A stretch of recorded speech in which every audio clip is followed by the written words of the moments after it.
मेरे बहुत ही प्रिय साथियों, हृदय की गहराई से अभिनंदन, बहुत बहुत हार्दिक स्वागत।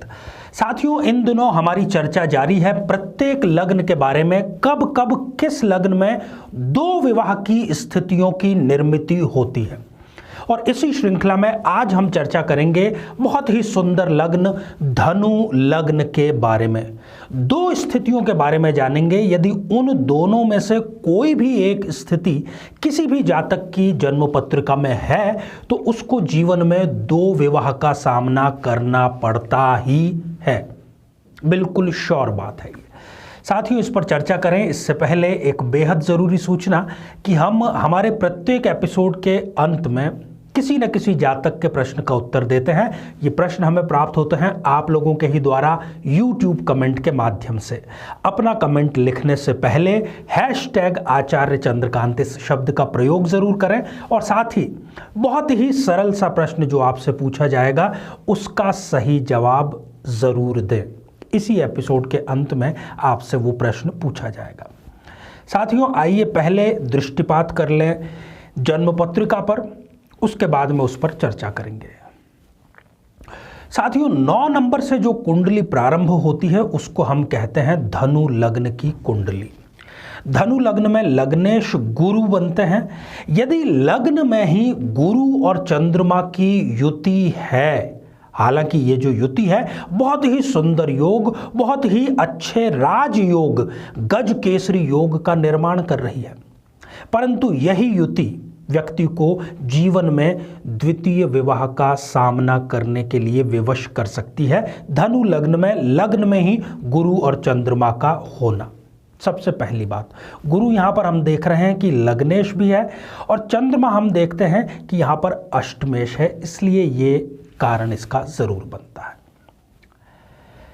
दूसरी स्थिति, यदि सप्तम भाव जो कि वैवाहिक संबंधों का भाव है, यदि वहां पर बुध विराजमान है, हालांकि ये स्वग्रही मिथुन में यहां पर है, परंतु यहां पर यदि ये अकेले बैठे हुए हैं और किसी भी प्रकार से किसी भी शुभ ग्रह की यदि दृष्टि बुध पर नहीं पड़ रही है, तब इस व्यक्ति को भी जीवन में दूसरे विवाह का सामना अवश्य ही करना पड़ता है।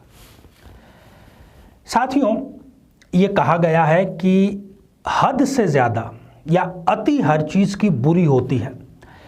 ऐसी ही एक स्थिति है, हालांकि वो अच्छी आदत है जिसको कहा गया है महत्वाकांक्षी होना, आगे बढ़ने की एक प्रबल इच्छा मन में होना, परंतु ये प्रबल इच्छा इन दोनों स्थितियों में व्यक्ति को द्वितीय विवाह की ओर धकेलती है।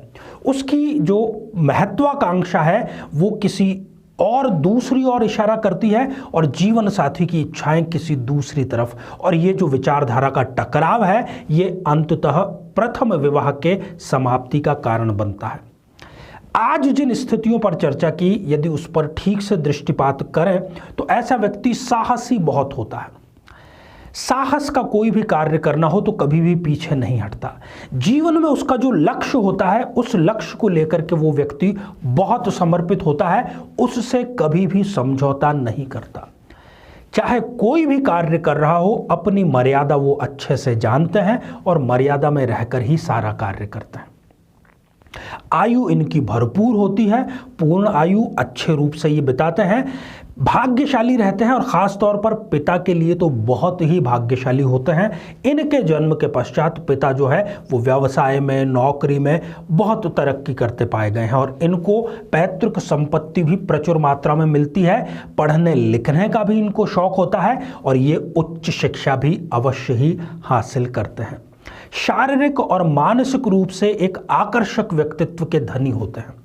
जहां जाते हैं इनके चुंबकीय व्यक्तित्व से चारों ओर लोग इनको हमेशा घेरे ही रखते हैं। हाँ, ये बात दीगर है कि इनका जो चित्त है वो कई बार अस्थिर हो जाता है, खासतौर पर चंद्रमा की दशा या अंतर्दशा में, और कोई एक निर्णय लेने पर ये अपने आप को सक्षम नहीं मानते। कभी इनको क्या सही लगता है, कभी कुछ सही लगता है। परिश्रमी होते हैं पर शारीरिक रूप से परिश्रमी नहीं, बौद्धिक रूप से ये परिश्रम करना ज़्यादा पसंद करते हैं।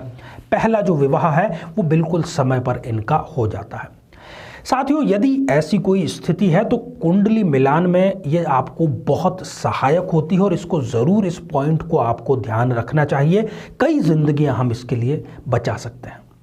साथ ही यदि आप स्वयं इस समस्या से जूझ रहे हैं तो किसी विद्वान से संपर्क करके इसका समाधान भी कर सकते हैं, क्योंकि इसके लिए हमें जीवन साथी की कुंडली का भी विश्लेषण साथ में करना पड़ता है। साथियों, ये श्रृंखला हमारी जारी है, आप इसी प्रकार से स्नेह हमें देते रहिए। आइए अब बढ़ते हैं आज के हमारे कमेंट के चरण की ओर।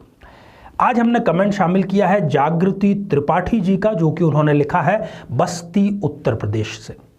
जागृति जी, आपने पूछा है कि विवाह कब होगा और क्या आपके तलाक का योग है।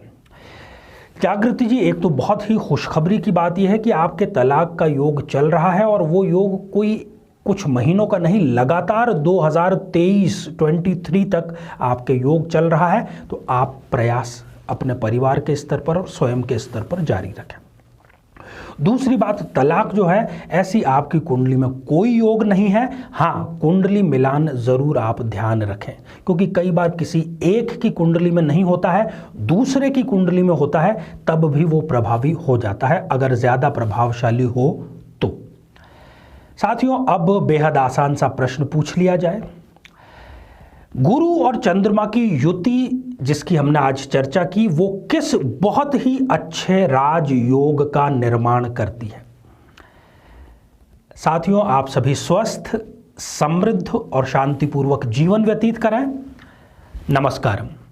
जीवन में किसी समस्या का सामना कर रहे हैं, जैसे कि शादी में देरी होना, पति पत्नी में मनमुटाव या तलाक तक की नौबत आ जाना, संतान का प्राप्त न हो पाना, नौकरी या धन प्राप्ति में बाधा आना, जीवन के प्रत्येक क्षेत्र में किसी न किसी प्रकार की बाधा आना, तो आज ही अपनी जन्म पत्रिका का संपूर्ण विश्लेषण करवाएं और पाएं समस्या से सदैव के लिए मुक्ति।